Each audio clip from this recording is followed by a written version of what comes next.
صحابہ صرف کھانا کھا کر حضور کے گھر بیٹھے اور باتیں کی. باتیں صحابہ نے چغلیاں تو نہیں کی, وہاں حضور کی شان ہی بیان کی.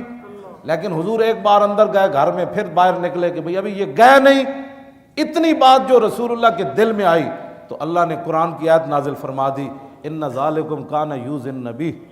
فرمایا میرے نبی ایک بار جب اندر دیکھ کر تمہیں باہر نکلے تو میرے نبی کو ایذا ہوئی, کیوں تم نے میرے نبی کے گھر بیٹھ کر باتیں کی.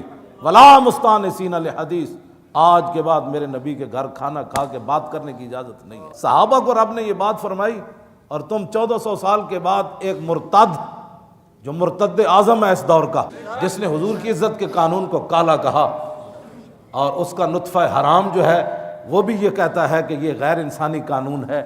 تم ان کی حفاظت کے لیے کفر کو خوش کرنا چاہتے ہو تو پھر یہ ایجنسیاں نوٹ کر لیں, تم کفر اور یہود و نصارہ کو راضی کرو, ہم اپنے محبوب کو راضی کرنے ہر وقت تیار.